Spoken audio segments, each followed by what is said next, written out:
Okay, so welcome to today's Munch Learn. You have me today. Johanna is not with us. So I'm going to hand over to Sophie and Peter in a minute to explain today's topic. I like to events such as today because I don't have to do very much and they will be hosting for us on behalf of the Emergent Alliance.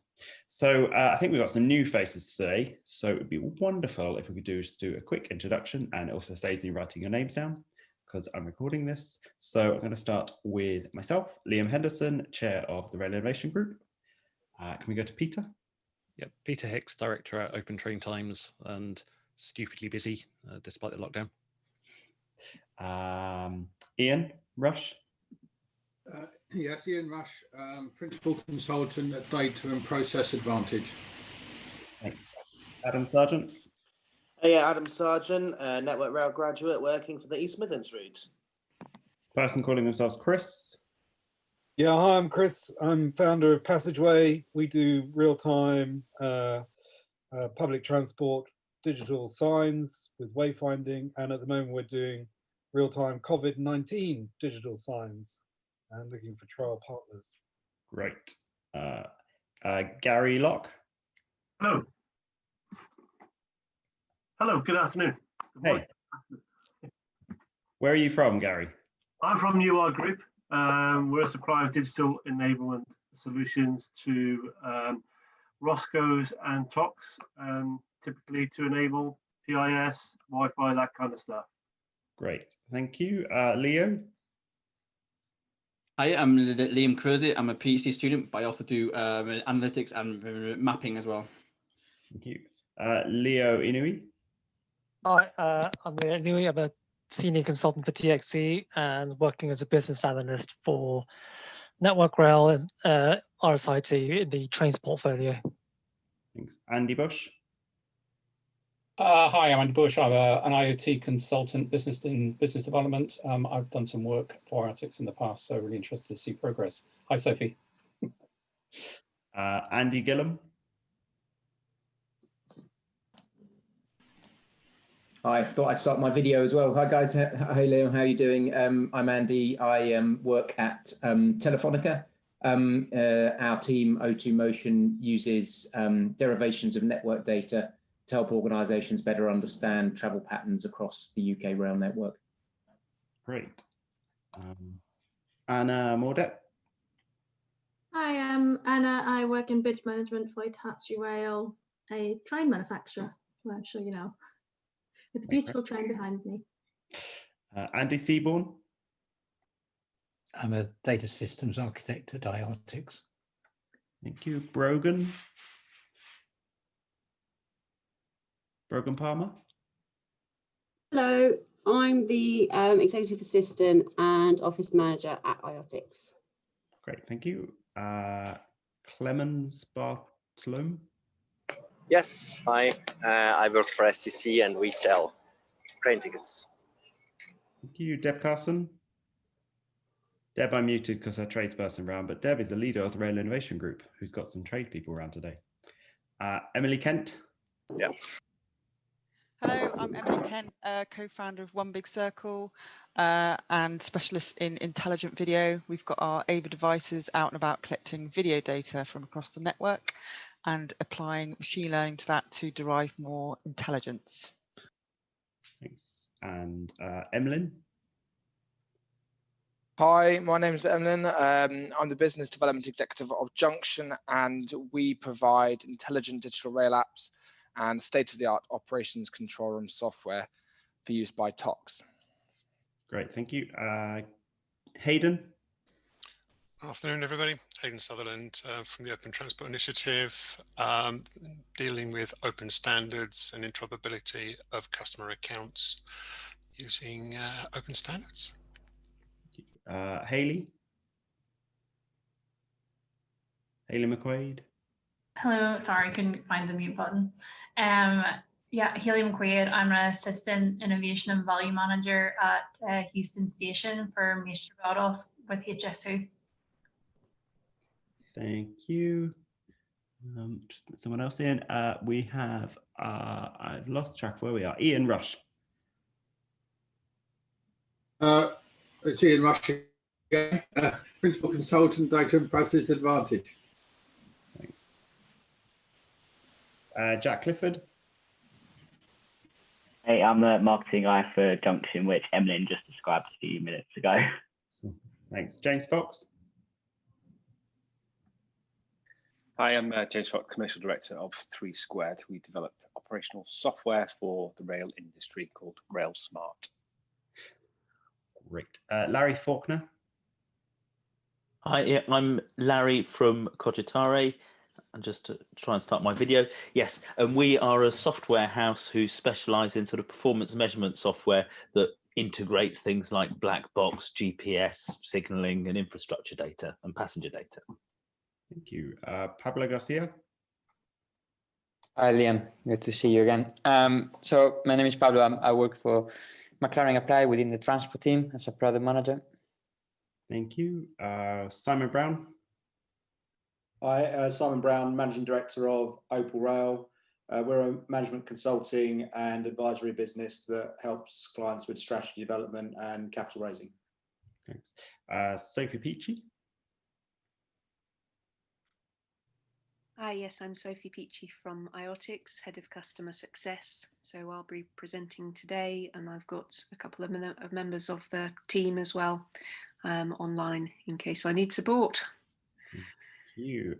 Then we have Will Baxter. Hi, I'm Will Baxter from Wilby Brand Consultants. We create visual storyboards that explain complex processes and procedures using the universal language of imagery. We have Win Tai. Hi, my name is Win Tai. I'm senior consultant from Crowd Dynamics, and we're doing a crowd modeling and crowd simulation. And now we're doing something with Sophie and Ian in the Emergent Alliance. Great. Ben Jones.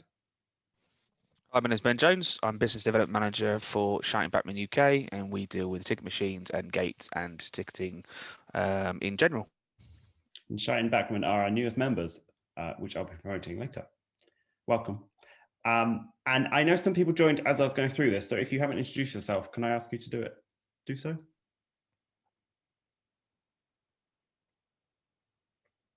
Anyone? No? Okay.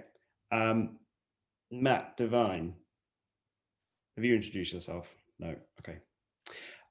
Cool. Thank you everyone for joining us. It's a good time to think about the future and exciting things to come going forward. So perfect chance for me to hand over to Sophie and Peter from the Emergent Alliance to tell us how we're going to emerge from current issues. Thank you very much. I'm just going to share the presentation. So can you all see a presentation that says Emergent Alliance on the front? Yes. Good, that's a good start. Grand.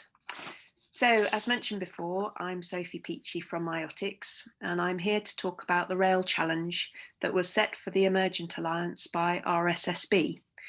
Firstly, I'd better explain what the Emergent Alliance actually is, plus a little bit about Iotic.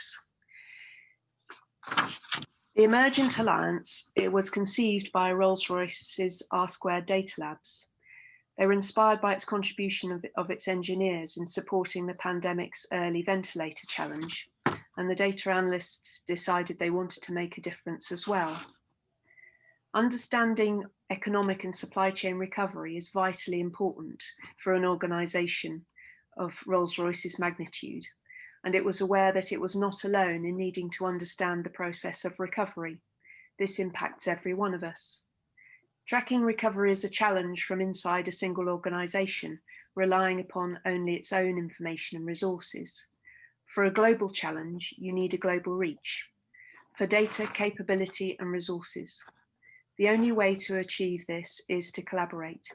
Therefore, R2 Data Labs set about asking the likes of Google, IBM, Microsoft and others if they were willing to participate. And I'm very proud to say that it also asked Iotic to be a founding member. Now, why would little Iotic be a useful early partner in this initiative among these global giants? Well, because Iotic has an event data platform that integrates disparate sources of data and makes these securely available to whatever applications, analytic algorithms, and/or means of visualization need to consume them. We are that useful bit in the middle that represents the very essence of collaboration. The Emergent Alliance has grown considerably since its official launch at the beginning of April, with the community approaching 200 in worldwide membership. You see the mission here, focusing on economic and societal recovery. This is backed by the vision to create an environment in which data is safely and securely shared so that members can access the information they need to answer questions about all aspects of economic and societal recovery. Only by sharing this intelligence will the business community as a whole have the confidence to invest appropriately into the kinds of actions which will support our recovery. Without meaning to be trite, we have to do this together. Worth mentioning also is that we have strong support from certain governments, including our own, with regular reports given to the Cabinet Office. The Emergent Alliance has set clear focus for what it intends to tackle. It is not looking at the disease per se. There are plenty of brilliant scientists collaborating on that, thank goodness. It instead established focus areas which have bearing on economic and societal recovery.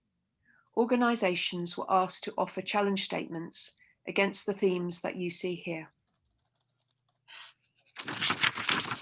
Within this trusted environment, members of the Alliance work together around set challenges and share their outcomes for the benefit of all. Unless we have impact, there is no reason for this team of volunteers to invest their time, or corporate funds in the case of organisations donating time, technology and resources. So now we come to the Rail Challenge, which was one of the very first challenges submitted to the Emergent Alliance.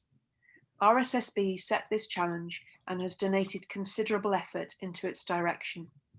This challenge is about how to reactivate the UK's rail network safely to support economic growth. Its aims are to help policymakers understand the relationships between rail's contribution to economic growth and the infection risks from encouraging more passengers to use train services during the pandemic, and to understand how to maximise the direct and indirect economic benefits of passenger rail whilst limiting its contribution to the spread of COVID-19. For disease spread, we need to think about people, trains, platforms, stations, social distancing. Meanwhile, economic impact goes beyond the rail industry and its diverse supply chain and into why people travel, to work, for education, shopping, medical appointments, all activities with economic impact. We quickly discovered that much work has already been achieved on the economic impact of rail, so we focused our research initially on risk. To understand this, we have to look at the complex ecosystem that is rail. There are multiple components to consider: differences in train, platform and station layouts, journey durations, time for boarding, use of masks, etc. There are existing tools and models that can help us to describe these, such as the through-in level of service to assess overcrowding. We drew upon these. We also considered what we can do if we can identify risk. Could we warn of existing or likely overcrowding to trigger active crowd management? Could we trigger restrictions on ticket sales or gated access? Could we in fact provide the industry with some kind of evolving modular solution that tracks passenger movement across the rail network and flags significant events to make these actionable? Our member Crowd Dynamics contributed its capability by producing a number of crowd movement simulations. I'm going to let this play, but you will see how this model helps to understand the distinct phases of a journey: arriving and waiting at a platform, boarding a train, travelling on the train and getting off again. Crowd Dynamics used actual CAD drawings we were given of platforms, station concourses, and of different types of train, so we could start to understand physical pinch points in the system, doorways, stairwells, gates, and time-dependent risk factors during a journey. When people are seated on a train that is not overcrowded, they can maintain social distancing when they leave their seat. When they leave their seats, space restrictions mean that they are at risk. Understanding these risks of social interaction mean that RSSB's team could apply its capabilities to the analytics of disease spread to calculate risk per journey for contracting COVID-19. This team used an algorithm developed at Stanford University, which calculates a person's probability of contracting the disease after having contact with the community. This takes into account current infection rates in the local population, which made us realise the importance of local data. RSSB also researched into what constituted contact in terms of barriers, distance, and duration of interaction. Applying RSSB's research to crowd dynamic simulations showed that as the number of people increases, so does the number of contacts. And add increased time into this, and the risk grows exponentially.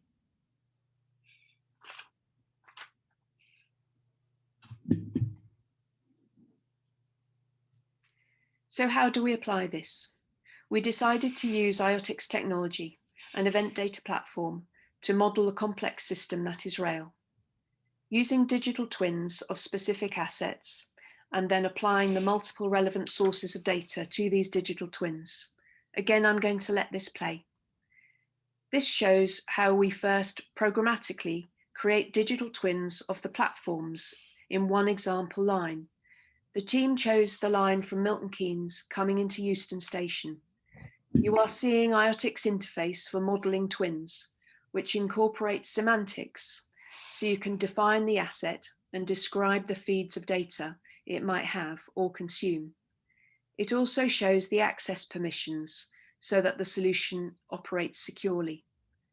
All of the platforms are modeled in the same way. Tags define it's a platform and it belongs to Watford Junction. Further semantic description shows its category, and the platforms are part of stations.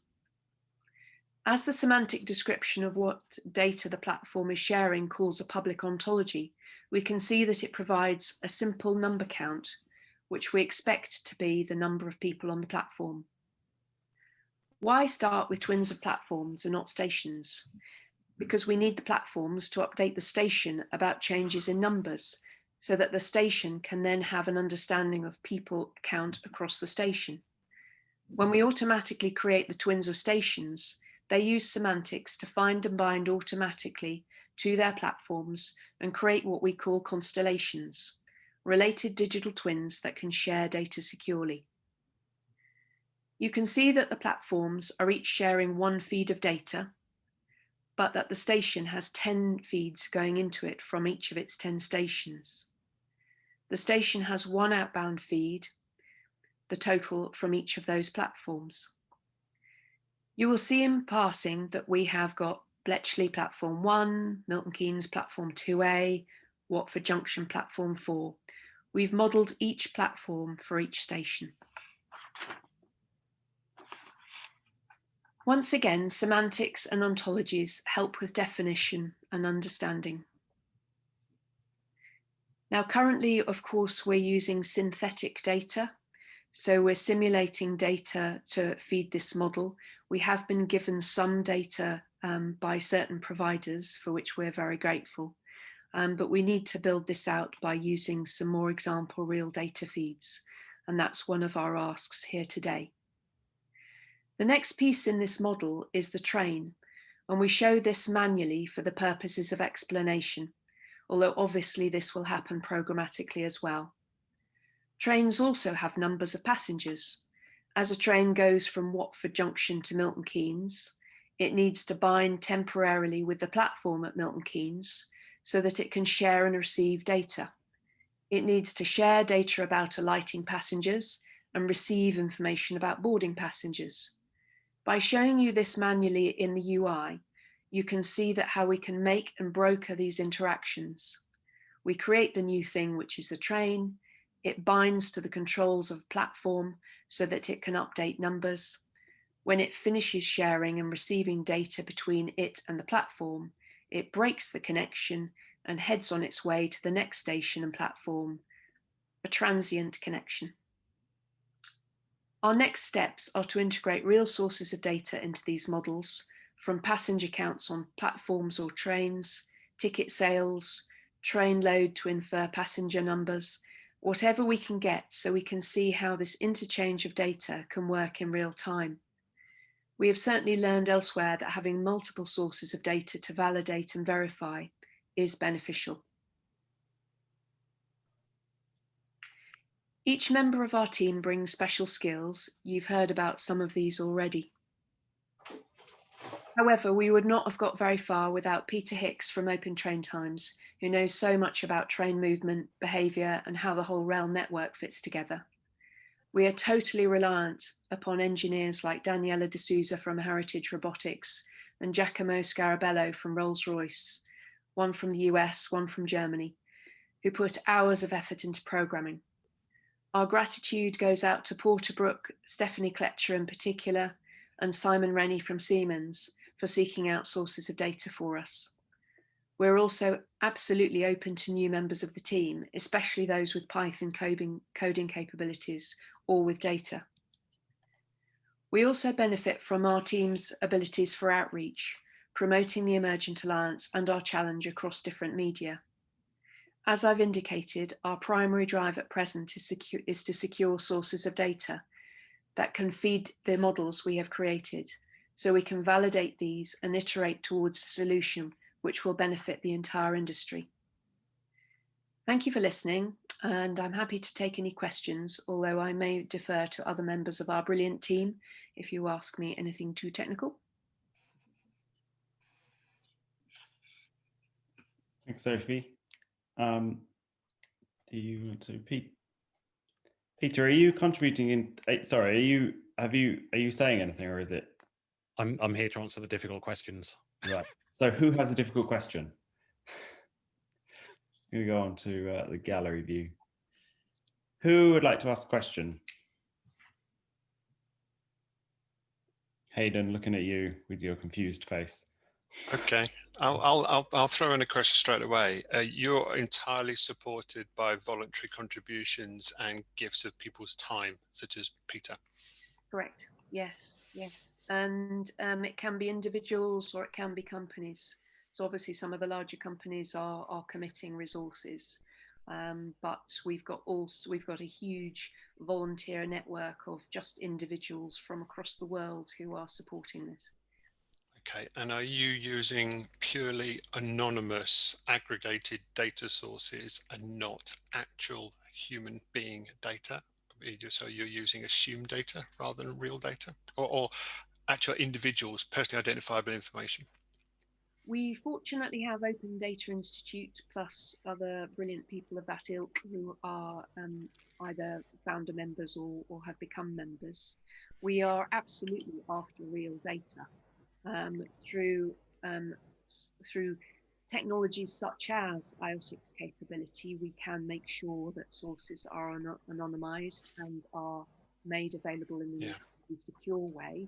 But the whole idea behind this initiative that R Squared Data Labs brought forward is that we need to be looking at real data in order to solve this, because it's a real challenge.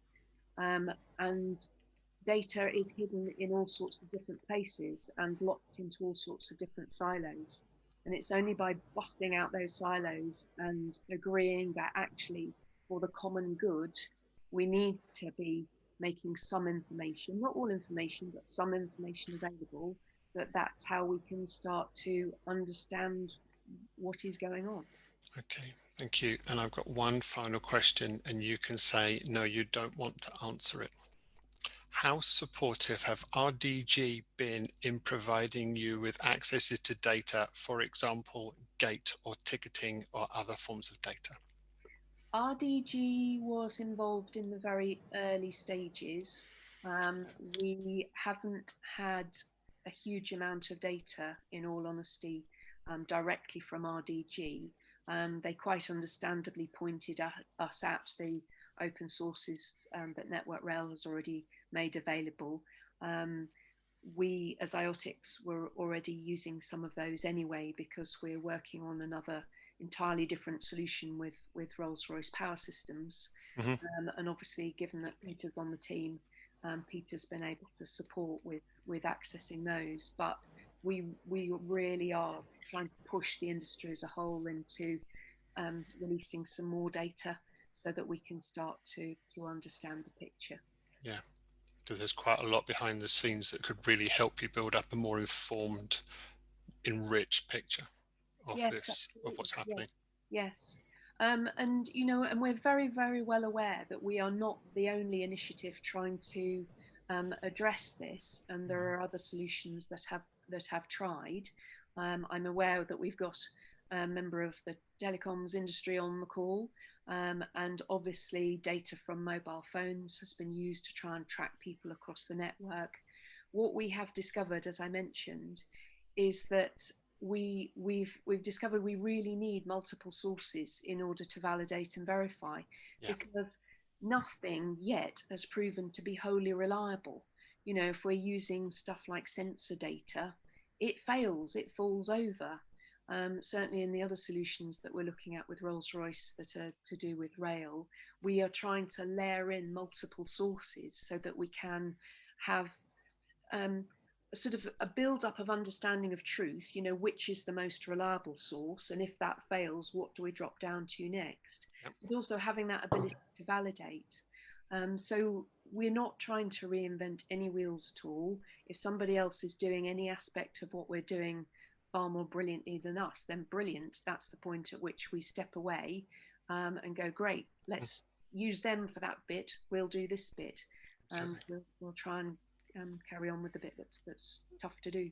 No, thanks, Sophie. I didn't want to monopolise the questions, but there you go, Liam. I asked some ones that you hoped I would. If you had your camera on, so I could see you looking concerned. No, this is really useful. I would be interested in picking up with you and Peter afterwards. Great, yeah, please do. Right, Sophie, if I might. Yeah. Yeah, is that okay? Yeah.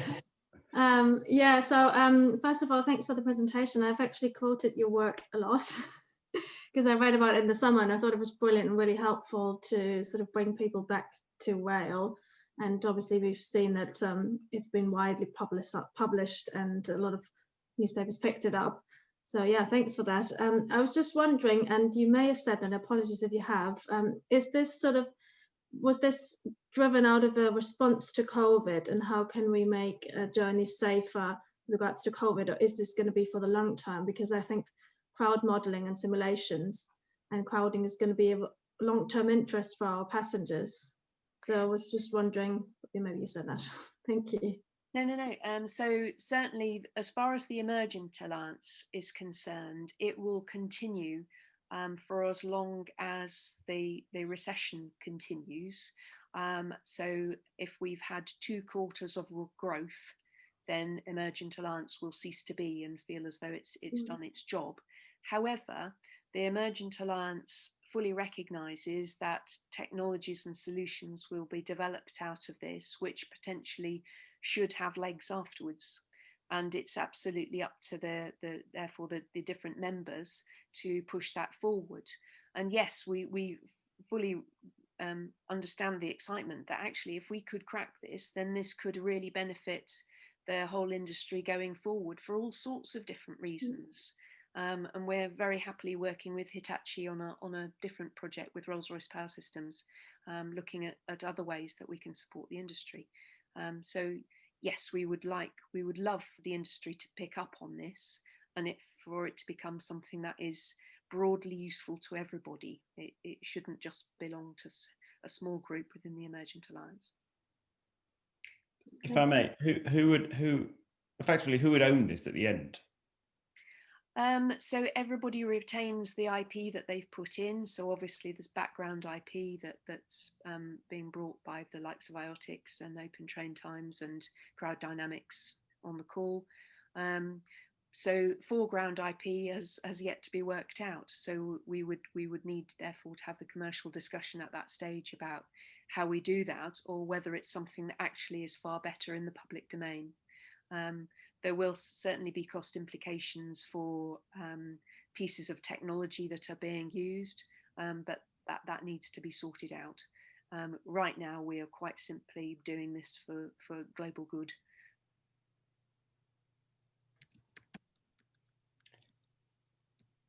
Any other comments or thoughts? I was really hoping somebody had asked something difficult, so Peter would have to answer. Yeah, come on.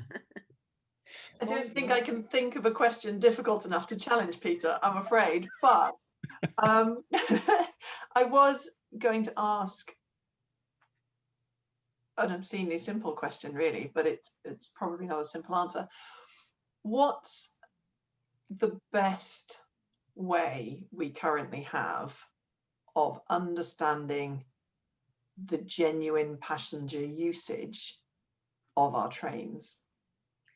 That's really tricky. I know it's a really horrible question, but that's why I say, what's the best we've got right now, I guess? At the moment, the data that we're being offered primarily is load. And apparently that is accurate to plus or minus 2 people. So we're looking at seeing how that will play out, because of course, for the train, we can understand load, but from a platform and a station's perspective, we're currently not measuring passengers by weight. So we don't weigh platforms just yet. Yeah, exactly. So how do we compare the two? So we had a very interesting discussion in our sprint, our scrum meeting yesterday about how are we going to compare that. You know, only certain trains are fitted with counters, only certain platforms and stations are fitted with counters. We would love to be able to include things like mobile phone data to use that as a comparison. I think it is going to be a combination of all of these for us to try and understand, because, and Peter, you can come in please on this point, but the whole thing about ticket data really has got nothing to do with passenger data, because you don't know who's boarding which train.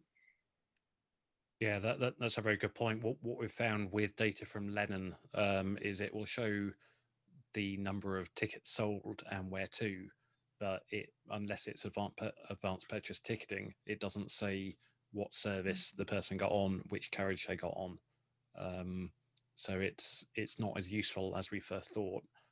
More useful source of data are things like entries and exits through gate lines. And if we have simple, and this is going back to Hayden's point about personal identifiable information, we don't need to know exactly who the person is and to tag them from start to end of their journey.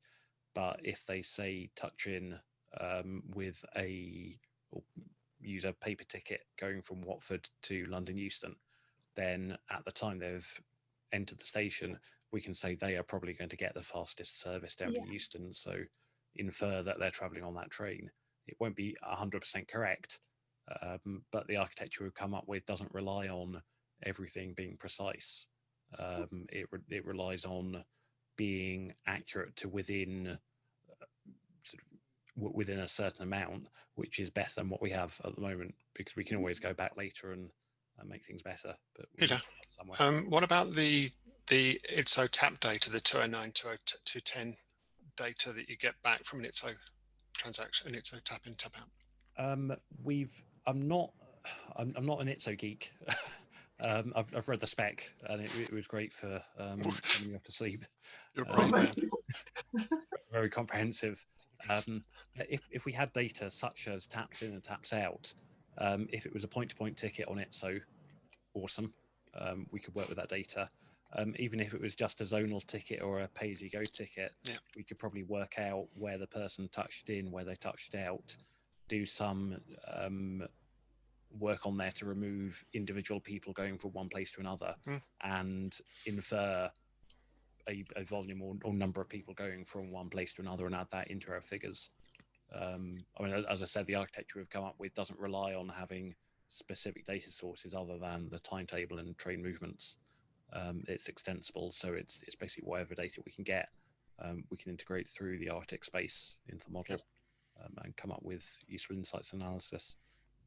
Okay, because I'm thinking that the tap in, tap out, the turn to 10 ISO data would be really, really useful, because it would help give you an origin and a destination matching pair.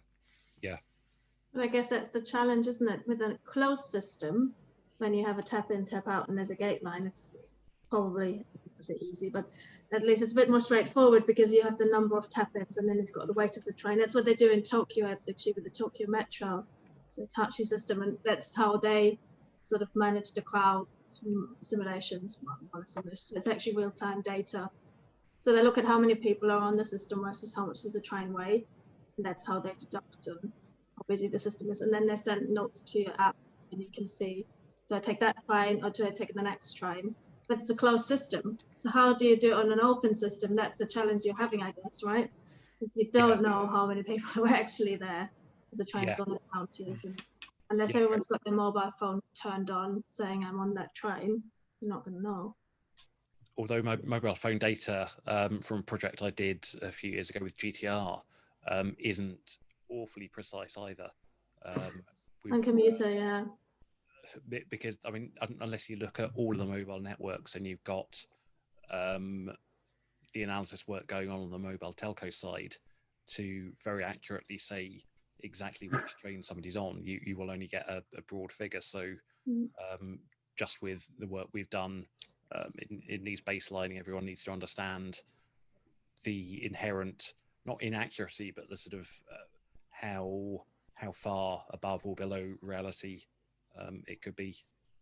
I think I should probably ask if our friend from Telefonica wants to respond to that point. Yeah, you can see my my video putting on. Yeah, no, I mean, really interesting presentation, Sophie. Thank you very much for that. I wonder, are you able to share the slides following the call? I just wanted to share it internally with the team. I mean, yeah, so my role at Telefonica is business development, and it'd be really interesting for our analysts to see what you guys have done, if that's okay. Absolutely. And I guess in terms of Peter's point, yes, there are limitations with mobile network data, in particular around short journeys, in particular when using mobile network data alone to accurately place customers on specific trains. The types of products that we've developed look primarily at origin destination journeys between stations and those volumes, and then appending age, gender, and things like mobile web and app use to those journeys, rather than aligning them to specific train routes. We see the strength of the data alone in that origin destination environment. So yeah, there are those challenges in terms of if you're looking to align it to specific trains. But on a broad note, when it comes to covering the UK wide, O2 has a roughly 30% market penetration. We use an expansion factor against each device we see to ensure that it's representative of the UK rather than O2 alone. Peter, can I make a point, and then Gary, I think, wants to make a point as well. Is with regard to it being mass data from rail, you said that nothing's entirely accurate, but how much just general error is there in data coming out of the rail industry? It depends what the data is. If it's something like train loading, that's affected by fundamental things like whether you have a train full of school children or a train full of software developers. The software developers are going to be quite a lot heavier than the school children. If people have luggage on holiday routes, that's going to skew the figures a bit as well. You may also not get even loading of people on the train, and if you only know how many people are in each carriage, you don't know whether they're bunched up or not. So it varies according to what the data is, exactly what the data is, as to how inaccurate or how much you need to not trust it. But for a general indication, the more sources we get, we can plot them against one another, and we can say, right, okay, well, this is a definite outlier here. If we've got, for example, I don't know, seat sensors or sensors above seats, as was available on LNER's loco hauled stock, they can actually tell us if there is somebody sitting in that seat. If we've then got train loading data from a loadway system, we can then say, right, okay, let's take a big block of data and say, how much do we need to divide that loadway data by on average to get the number of people on the train, taking into account that some people will have lots of luggage, other people won't. But I think that the key thing is, as with many systems, is to not try to be too precise. Otherwise, you won't know how accurate you are. And I mean, if you go for something like low, medium, and high usage or capacity or space used on a train, that's a lot more accurate than sort of saying, say, 70%, because does 70% mean 70% of seats are used? Well, under normal circumstances, that could be quite good for a train. Under COVID situations, well, 50% might be the limit. But what is the absolute limit? Is that people standing? How many people can you fit in a train in crush loading? Yeah. So it's important not to treat this as gospel, but treat it as a good indicator of what's happening broadly across the network and identify hotspots, say trains that need to be lengthened, and take some action. But is there a rail industry's is the rail industry deciding what it wants to do with the data as an output? As in, what do you do about various levels? Not yet. We've not got enough data to actually give an output to say, right, okay, here's a type of loading data we can get. Data sources are likely to be real time and non-real time. There may be, the rail industry might care about real time data. They might want, say, Darwin or control systems updated with the loading on a train at that point in time. They might want to do what Southeast have done and record it in Darwin and say this train is typically this busy, and then recalibrate that each week. It depends. I mean, it's data. There's lots we can do with it. We need to get some data, build it up, iterate as with any agile project, and see what we can come up with. Right. I just have one last question before I think Gary wants to chip in. But the last question is, what other people on this call, will they be able to use your data at some point? Your solution or data? Yeah, absolutely. The intent, yes, to have impact. Cool. So Gary, I think you wanted to say something about passenger loading. I do. I'm working on a project right now. A couple of years ago, we installed Wi-Fi on Greater Anglia's Class 317s, about 30 of them. And that's been running very successfully. And Angel Trains came to us during the summer and said, well, look, Gary, you've got the hardware installed. We need to, and as Peter was alluding to, have an idea of passenger loading that is either low, medium, or high. We don't need accuracy. We just need data that's representative. Could you look at developing something for us, utilizing the hardware you've got currently installed on the rolling stock? And because we have access to the router and then access points, we thought, well, okay, we'll look at devices connected to access points. And then Sophie referred to this earlier with mobile phone data. But we're not actually looking at data, we're looking at connected devices. So we're early days in development at the moment. We're waiting for some more funding from Angel Trains, but we are developing a passenger loading solution that is agnostic to the router or the train comms on the rolling stock. It kind of means if we can get access or permission to access any router on a train, we can do similar passenger loading indications.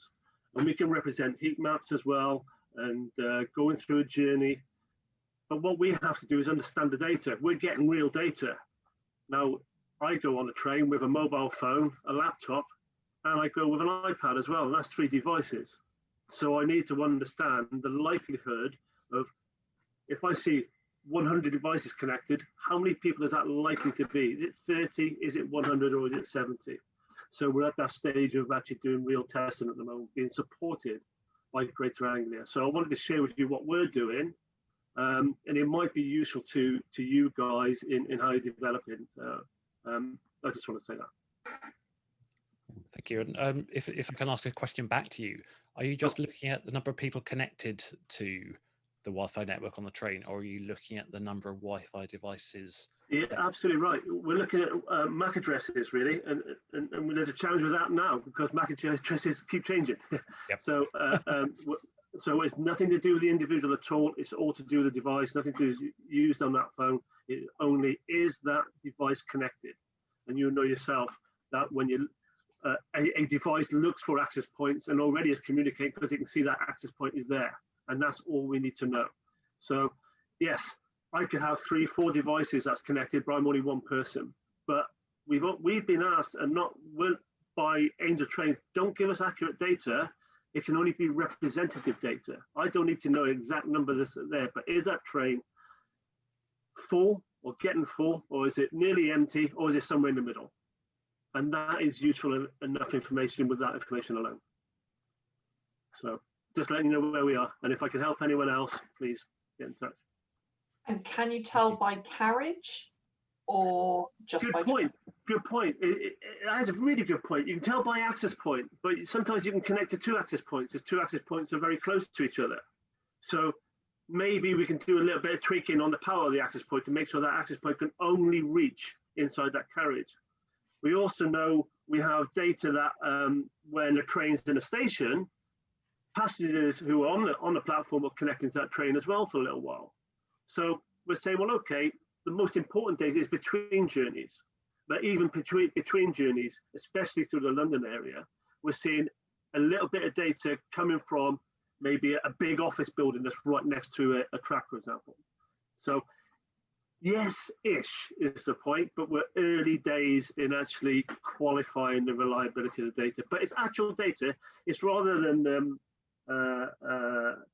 it's real data, but we need to just make sure how we understand that relates to actual people. It certainly won't be measuring any suitcases. That won't be a problem for us, as some camera solutions would do. So, what about Wi-Fi enabled suitcases? I don't know. I don't know. We are so early in this, but how many suitcases are Wi-Fi enabled? I don't know. Liam, I was going to ask about any fusion with kind of video data that may have been explored to date. You know, at what point there is the potential to integrate with people count, people flow. That's kind of data which might come in post-event, but does give you, again, without individual kind of identification, you could identify the flow and the number of people that have passed through particular sort of pinch points, and whether that's been explored at all yet by the Alliance. You know of any such video providers? But you have people counters as part of the video solution. So if you there's could like a lot of questions back to Emily now before Sophie can respond. But I think if you could post-process that video data and understand the count that have been in the specific areas, then that could provide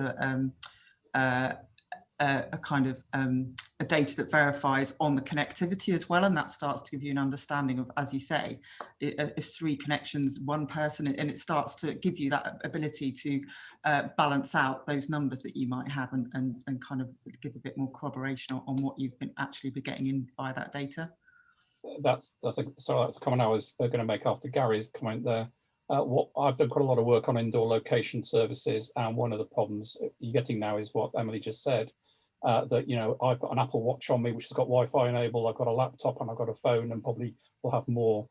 So Wi-Fi does start being quite difficult to find unique people for indoor location. Videos started to become much better if you can get over the privacy aspects of that, but might be a bit more complex to set up than just counting MAC addresses from an access point. But that is a problem. You end up with the numbers not being really relevant to the number of people on it. So it swings and roundabouts. I think on the video side of things, the biggest challenge is processing the streams of video data. I mean, if you've got a camera mounted on a train, that's quite straightforward. If you've got CCTV at a station, you have cameras showing overlapping areas.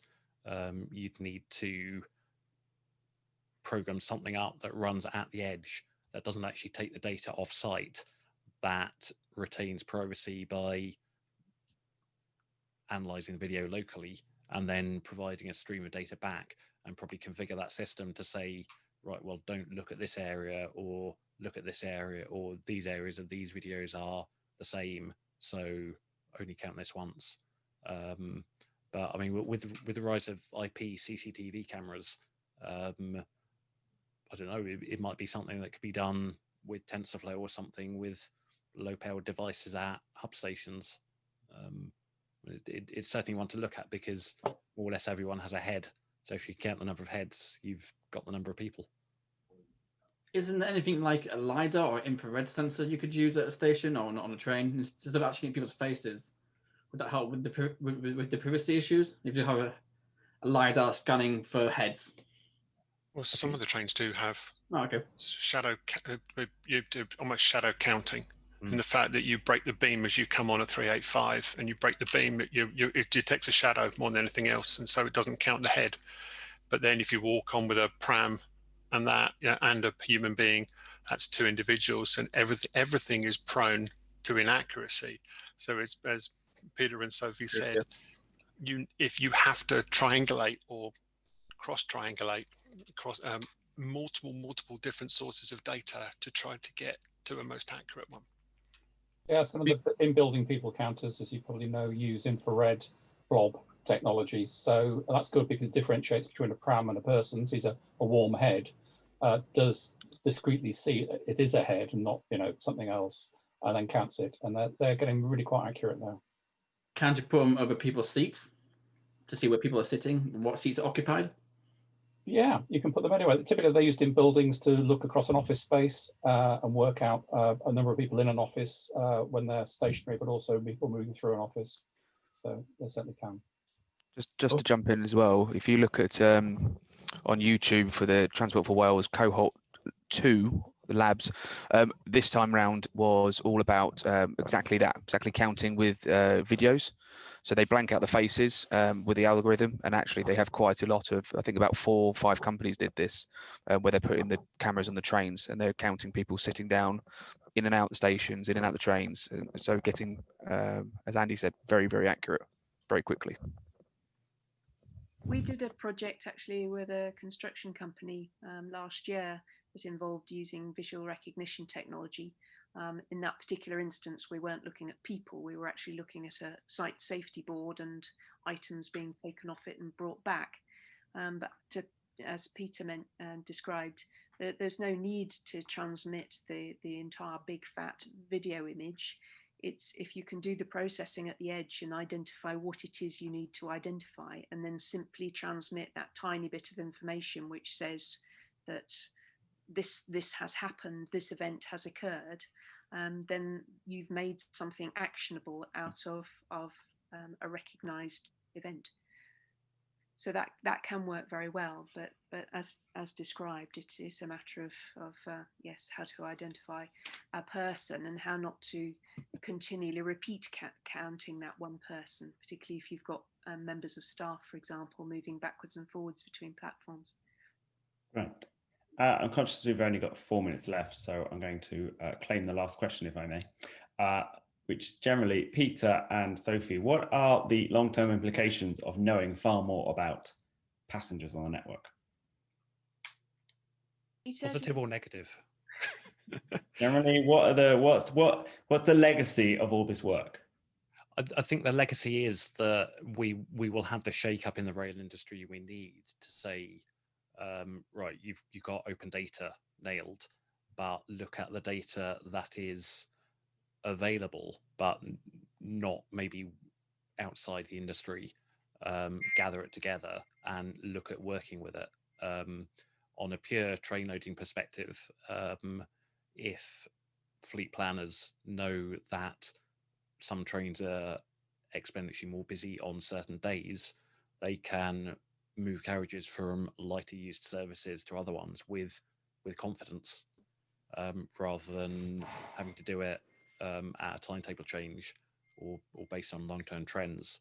So I think we'll see better or data-driven insights into train formations coming along. We might even see people being able to be steered to less busy trains by saying, don't rush for your train, get the one in 5 minutes. It's faster and it's virtually empty. So I think passenger comfort and passenger confidence will go up a lot as a result of this. Great. Thank you very much then. If anyone wants to know more, where should they go and look? Emergentalliance.org is the Emergent Alliance website, or contact me or Peter individually and we'll happy to answer further questions. Okay, and I've got your emails in case you want it. Thank you very much both for all that today, and thank you very much for everyone for your contributions and questions. This was recorded so you can watch it back later should you need some entertainment this evening. The last thing I have to say is that we have another Munch and Learn session for next Wednesday, which is where we're going to kick off our work stream about potentially more flexibility with passenger trains, and can we integrate into cargo bike distribution and everything else, use the infrastructure that exists now that we know who's on the trains and not. So join us at 12 o'clock next Wednesday for that, and I will see you then. Thank you, guys. Thank you, everybody. Bye.